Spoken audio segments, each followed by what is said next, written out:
Então não tem porteiro nada. Não tem porteiro nada.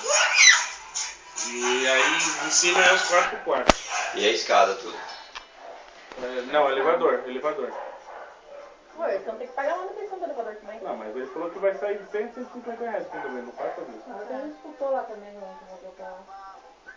Só que lá é só 3 apartamentos, né? Não tem apartamento. Ali é... Então, Você acha que lá também não tinha que ser menos?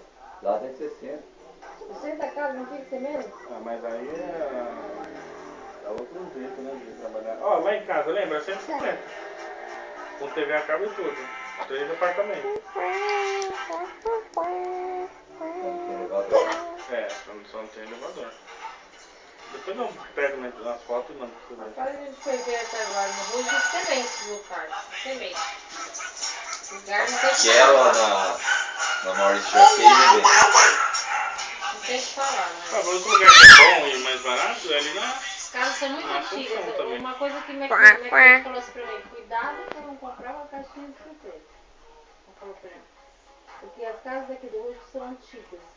Você tem que ver assim, instalação antiga, encanamento deve ser ainda antigo. Então eu vou ter que começar a quebrar a casa por causa disso. Outra coisa, por causa você olha pro piso, não é um piso legal normalmente na casa antiga, né? Não é piso velho. Faz né? assim, Nossa, Henrique. avó. Aline.